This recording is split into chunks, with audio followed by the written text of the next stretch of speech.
Yo Chelsea fans, welcome back to Bridge of Blue bareng gue Nanda Sugiono. Di video kali ini gue bakal membahas preview match antara Fulham melawan Chelsea di matchday ke-21. Dimainkan di Craven Cottage hari Kamis jam 2.30 pagi ya. Derby yang bakal jadi game kedua buat sang legenda Callum McFarlane yang kemarin baru saja sukses mencuri poin di Etihad Stadium ya. Tapi sebelum gue mulai, gue pengen sapa-sapa dulu para True Blue yang sudah bergabung di channel ini. Ada True Blue dari Mojokerto, True Blue dari Madura, dan True Blue dari Taiwan. Wow, jauh juga ya. Terima kasih buat kalian semua yang sudah bergabung di channel ini dan selalu setia meramaikan kolom komen. Terima kasih dan sehat selalu buat kalian semua. Dan buat kalian yang baru join, jangan lupa untuk subscribe channel ini, nyalain loncengnya, bantu gue buat sampai ke 10.000 subscriber. Kalian juga bisa kasih hype di video ini, bantu gue buat mengundang True Blue yang lain bergabung di channel ini. Kalian juga bisa follow gue di Instagram @nandasugiono. Join ke channel gue di situ, kita ngomongin Chelsea sepanjang hari. McFarlane, nama yang harum setelah berhasil membawa 1 poin dari Etihad Stadium melawan Manchester City Pep Guardiola lewat gol di menit akhir yang menggemparkan dunia. Bukan cuma fans Chelsea yang terkaget-kaget dengan kemampuan McFarlane untuk mengubah keadaan di babak kedua di pertandingan kemarin, tapi hampir seluruh dunia ini tidak percaya Chelsea mampu mencuri poin di Etihad Stadium. McFarlane ini menunjukkan kualitas dirinya sebagai pelatih di pertandingan matchday ke-20 kemarin. Liam Rossonier yang memutuskan menunda bergabung ke Chelsea ini membuat McFarlane harus menjalani laga keduanya di dini hari nanti menghadapi Fulham di Derby London di Craven Cottage. Kabar baiknya, McFarlane mengkonfirmasi di press conference sebelum pertandingan Robert Sanchez, Marco Correa, dan Moses Caicedo ini sudah ikut berlatih, tapi Wesley Fofana ini masih dipertimbangkan apakah siap untuk dimainkan di pertandingan melawan Fulham atau memang harus setback kembali ya. Belum ada informasi valid apakah seluruh pemain ini mampu atau bisa dimainkan di pertandingan melawan Fulham, tapi menurut gue setelah mengikuti sesi latihan harusnya seluruh pemain ini siap untuk diturunkan di pertandingan di matchday ke-21. Kabar buruknya, Chelsea menghadapi Fulham hanya berjeda 2 hari setelah pertandingan super besar, big match antara Chelsea melawan Manchester City.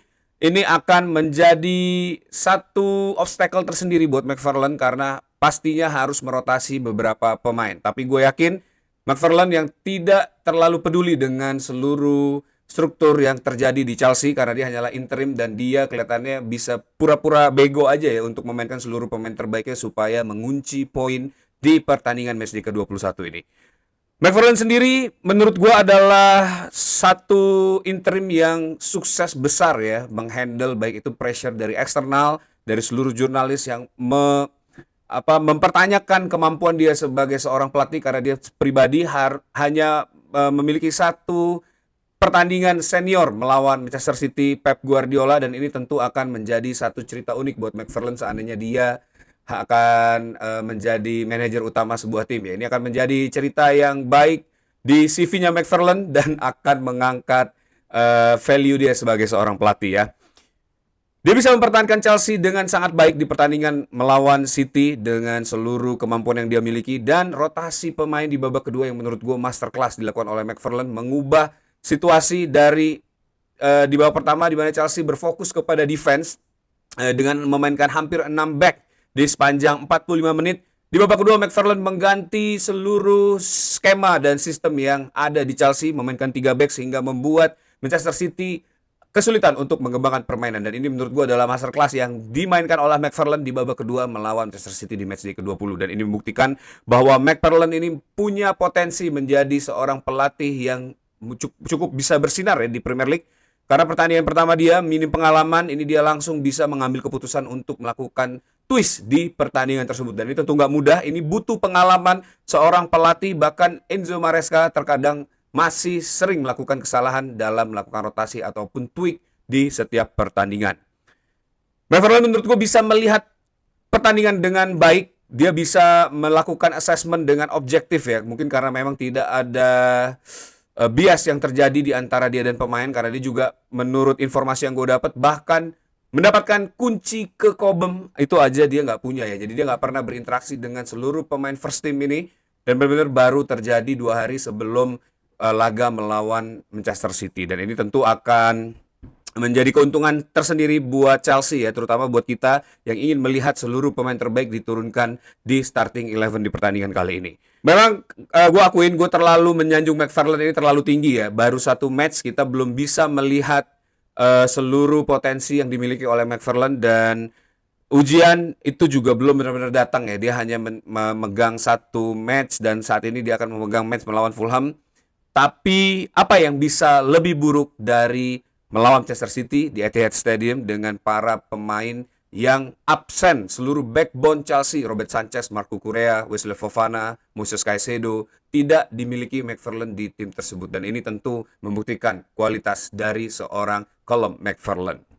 McFarland sendiri mengakui ingin segera kembali ke Chelsea U21 ya untuk menghadapi Crystal Palace di akhir pekan ini. Ini orang benar-benar menurut gue super humble dan memang tulus ya untuk mengabdikan diri kepada klub ya, dan sangat profesional. Gue salut sama McFarland yang sudah berhasil menurut gue membangkitkan semangat di tengah keterpurukan ya.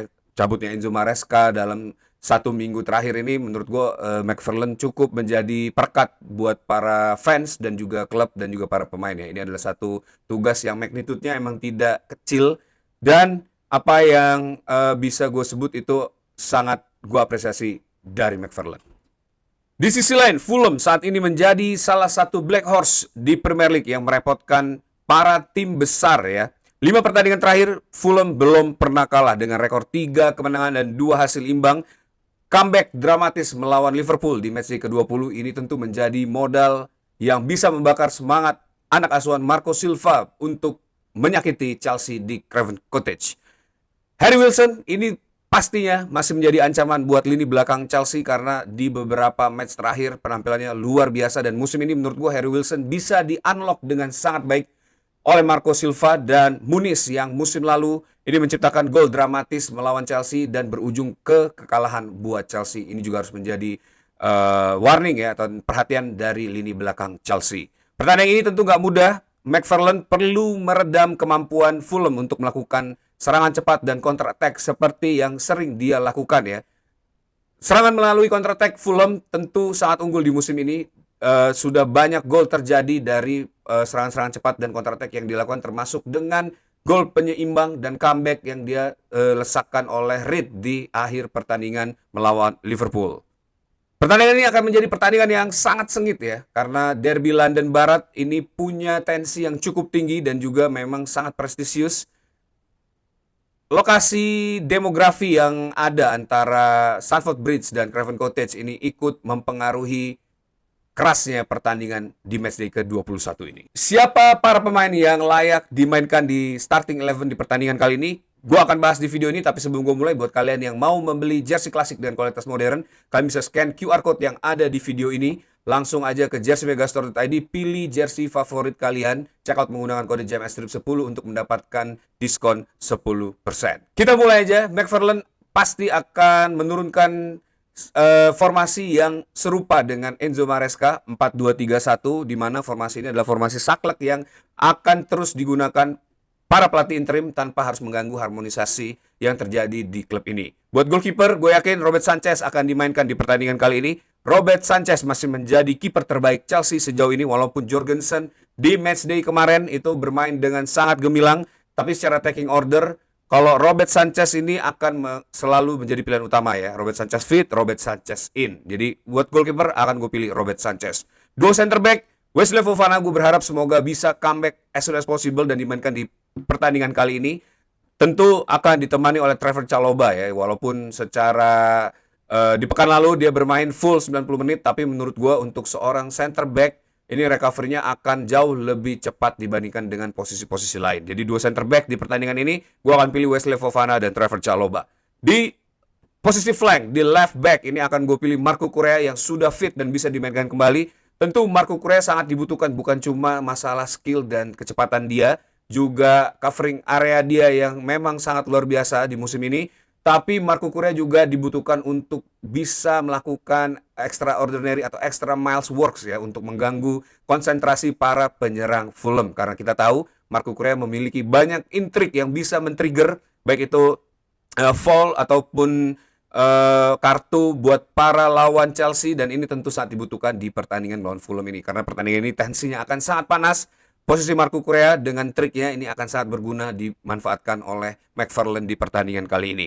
Buat right back ada Reece James juga yang akan menjaga stabilitas di lini belakang, karena Reece James kita semua sudah tahu bagaimana sentralnya posisi dia untuk dimainkan di setiap pertandingan ya. Tapi gue nggak tahu apakah Reece James ini akan dirotasi karena mengingat ada independent medical team yang selalu melakukan assessment ya. Dari James kita tahu dimainkan 90 menit melawan Manchester City kemarin. Apakah Malo Gusto yang akan dimainkan di posisi kanan? Tapi gue berharap di pertandingan ini Reece James bisa diturunkan terlebih dulu, mungkin 45 menit atau 60 menit sebelum digantikan oleh Malo Gusto ya.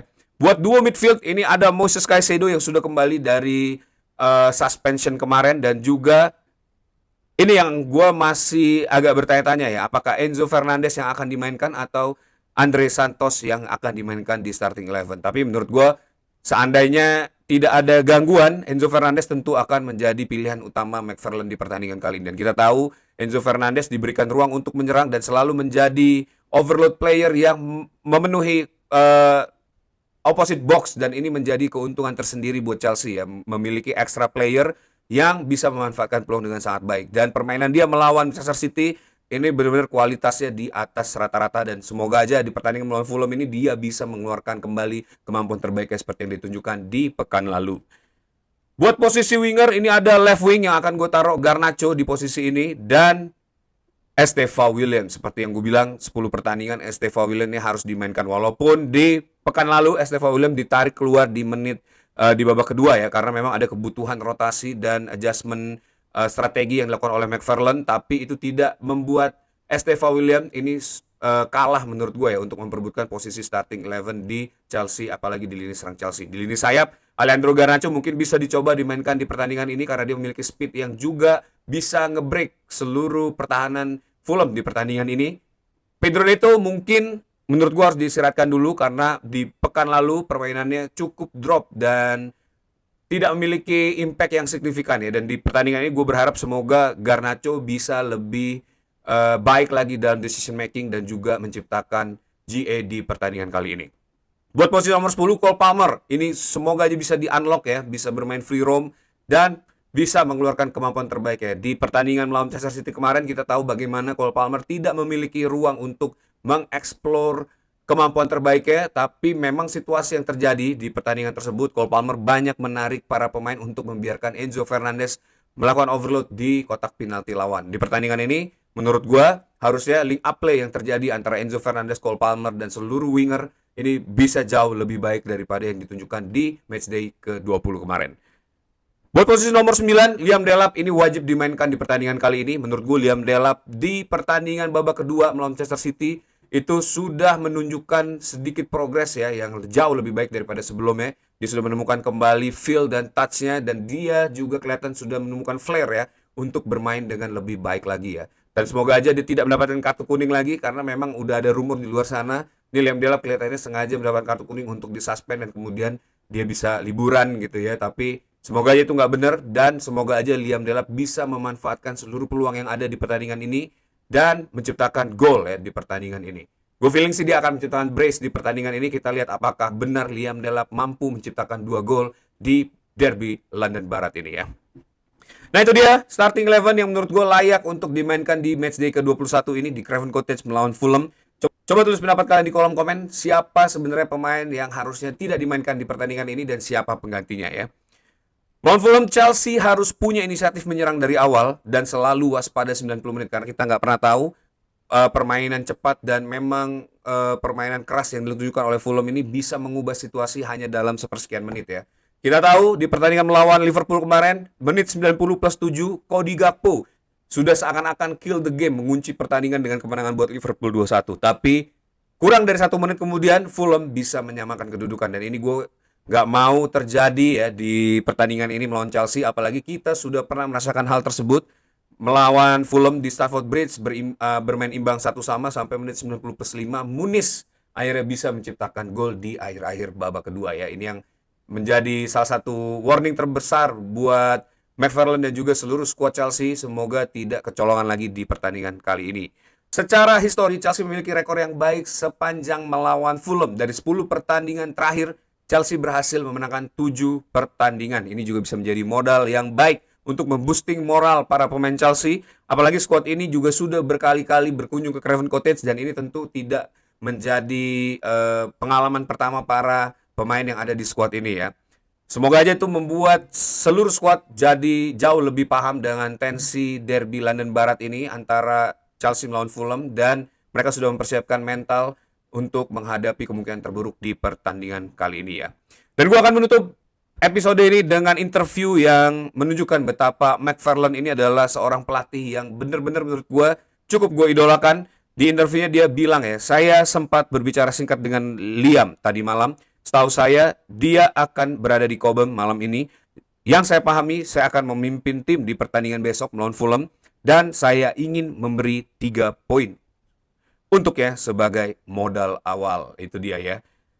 Gue berharap semoga McFarlane ini suatu saat bisa menjadi pelatih Chelsea jika ada kesempatan ya dan membawa klub ini berjaya. Ini akan menjadi beautiful nostalgic buat kita semua ya. Bagaimana McFarlane ini bisa punya cerita legendaris hanya dalam satu pertandingan aja. Dan seandainya nanti dia benar-benar bisa menjadi seorang pelatih utama dan akhirnya bisa menjadi pelatih Chelsea, ini tentu akan menjadi cerita yang sangat menarik untuk kita simak ya. Nah, that's it video for today guys. Thanks for watching. Buat kalian yang suka sama video ini, jangan lupa klik tombol likes. Kasih komen kalian juga di video ini. Dan yang paling penting, subscribe channel ini. Nyalain loncengnya, bantu gue buat sampai ke 10.000 subscriber. Kalian juga bisa bantu gue kasih hype supaya makin banyak True Blue yang bergabung di channel ini. Dan kalian bisa follow gue di Instagram @nandasugiono. Join ke channel gue, kita ngomongin Chelsea sampai bosen ya. Thank you buat kalian semua yang sudah menonton video ini sampai akhir. Once a blue, always be blue. Up to Chelsea.